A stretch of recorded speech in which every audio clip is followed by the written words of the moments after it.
Bonjour à toi, dans cette vidéo, je vais te parler des erreurs qui aggravent l'aliénation parentale.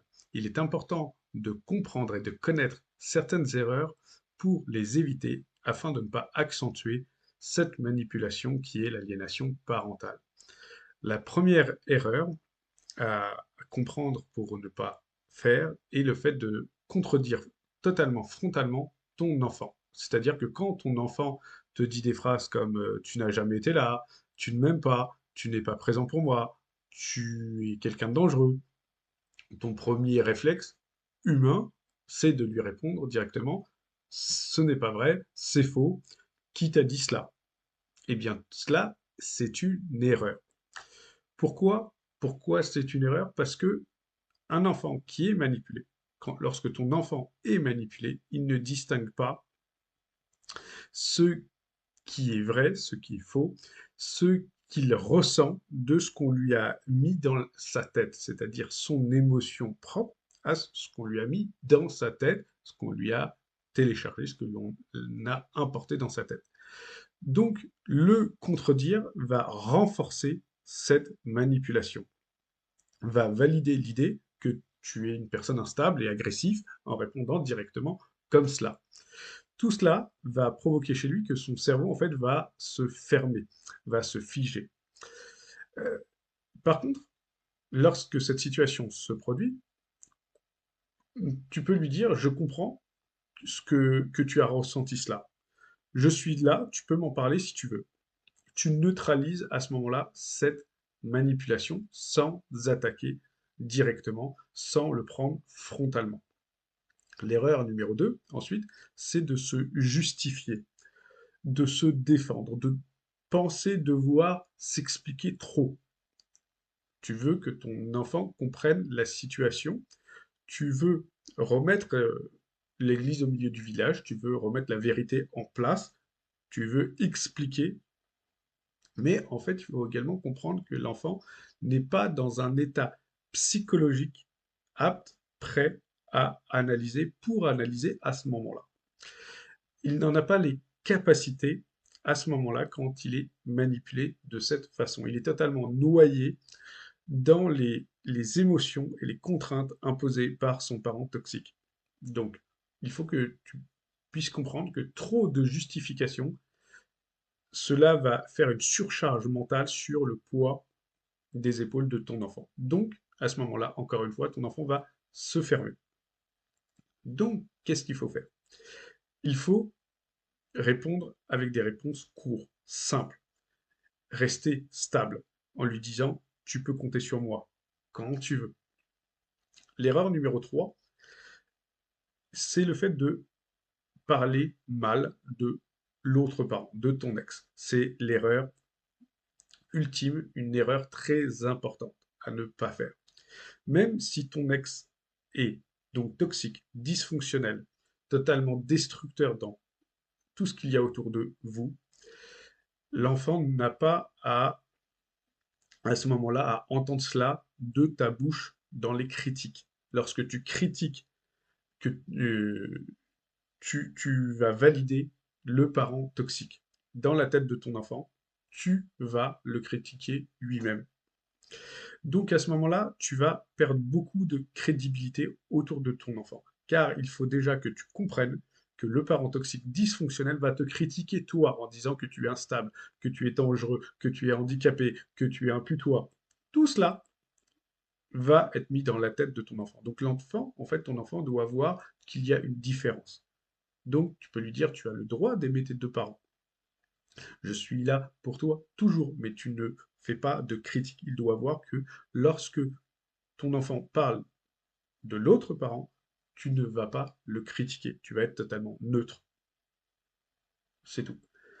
L'erreur numéro 4 est le fait de pleurer devant ton enfant, de supplier, de l'implorer. Tu souffres de la situation, c'est normal, c'est compréhensif, c'est humain. Tu as envie qu'il revienne plus vers toi, c'est normal, c'est logique, c'est humain. Tu veux qu'il comprenne la situation, c'est logique, c'est normal. Mais l'enfant ne doit pas te voir dans une situation de détresse qui soit lourdes, qui soient trop visibles, cela va créer une culpabilité sur l'épaule de ton enfant. Et cela va l'éloigner de toi et non le protéger dans une situation de conflit avec ton ex toxique. Donc, tu penses peut-être que cela crée une sorte de connexion à ce moment-là, mais non, cela va créer un traumatisme de plus sur ton enfant, en plus de tous les traumatismes faits par le parent dysfonctionnel sur ton enfant. Par contre, il faut toujours lui parler calmement, clairement, en étant stable, en ayant toujours des phrases courtes, et lui montrer dans tes phrases que tu es là, que tu es solide, que tu es un refuge pour lui, et pas que lui est un refuge pour toi ou un doliprane pour toi. Ensuite, l'erreur numéro 5, c'est de réagir aux provocations. C'est-à-dire qu'en fait, ton enfant, lorsqu'il est manipulé, il peut te provoquer par des attitudes ou par des phrases comme tu m'as abandonné, tu ne voulais plus me voir, tu es parti sans me dire au revoir. Tout est de ta faute dans cette situation-là. Je suis toujours mieux sans toi. Il faut comprendre que ces phrases ne sont pas de lui, ils sont issus de son parent toxique. Donc c'est son parent toxique qui parle à travers ton enfant. Donc si tu réagis euh, directement par la douleur, par la tristesse, par la colère ou l'impulsivité, eh bien tu confirmes tout ce que le parent dysfonctionnel aura dit sur toi, que tu es une personne instable, dangereuse, tout cela. Tu vas renforcer la manipulation, tu vas renforcer le mensonge. Donc l'enfant va s'éloigner encore de toi à ce moment-là. Par contre, en revanche, tu peux dire à ton enfant des phrases comme merci de me dire ce que tu ressens, de me dire tes impressions, ce que tu penses. Ta pensée m'intéresse. Je suis là quand tu veux pour parler. On peut en parler doucement quand tu te sens prêt. Là, à ce moment-là, ton enfant comprend qu'il est écouté sincèrement. Là, tu vas déformer la manipulation du parent toxique. L'erreur numéro 6 est ensuite de laisser l'enfant décider du lien. C'est-à-dire que tu peux te dire, il décidera. Euh, je ne vais pas le forcer. Oui, c'est bien de ne pas forcer ton enfant, mais par contre, c'est à toi de, de montrer une impulsivité dans montrer une énergie dans le lien. Parce que l'enfant qui est manipulé ne décide rien. Donc c'est toi, en tant que parent sain, de faire bouger les choses, de faire bouger les cartes pour justement proposer quelque chose de concret. De ne pas abandonner le terrain aux parents toxiques, aux parents dysfonctionnels. Donc pour cela, eh bien, réfléchis à un cadre clair à proposer à ton enfant pour justement maintenir ce lien entre vous, pour continuer les contacts, même très courts.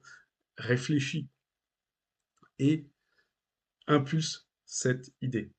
Reste cohérent toujours avec toi-même, reste cohérent avec ce que tu fais, présent, stable, toujours. Et la septième erreur, c'est d'abandonner quand cela devient dur et difficile.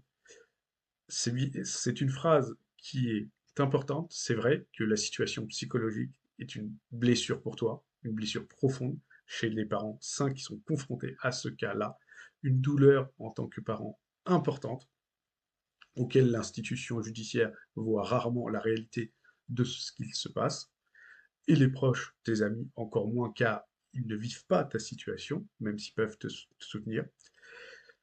Donc tu vas te dire, peut-être qu'il faut que j'abandonne, que je jette l'éponge. Oui, il faut que tu te préserves toi-même, c'est vrai, mais non, évite de jeter l'éponge, c'est une erreur. Et c'est ce que le parent toxique attend. Il souhaite que tu jettes l'éponge. Il se dit que tu vas le faire rapidement. Donc, ne fais pas ce qu'il veut. Sois présent, sois là et sois solide. Si tu es dans cette situation, eh bien, ton enfant va se dire et va comprendre qu'il perd son parent sain, qu'il perd donc son repère. Donc, dans cette situation, reste toujours présent, même à distance, reste toujours solide, même si c'est dur. Travaille sur toi-même, ta résilience, et montre à ton enfant que tu es toujours dans son entourage. Même si la situation te fait mal, même si cela prend du temps, mais sur le long terme, le parent toxique va échouer parce qu'il aura vu que, justement, tu es toujours solide, tu es toujours là. Si tu vis cette situation, c'est que tu n'es pas trop sensible, c'est que tu n'es pas trop faible, c'est que tu n'es pas trop instable, comme le parent toxique veut te le dire, mais que tu es stable, que tu es fort et que tu es en train d'affronter un traumatisme, que tu es en train d'affronter une manipulation créée par un parent toxique, créée par une personne dysfonctionnelle. Malgré tout, si tu écoutes cette vidéo, c'est que tu te tiens, c'est que tu te bats, c'est que tu continues et c'est que tu es toujours solide. Donc si tu veux comprendre le parent toxique et les cas d'aliénation parentale, eh bien, je te laisse t'abonner à ma chaîne et je te dis à très bientôt.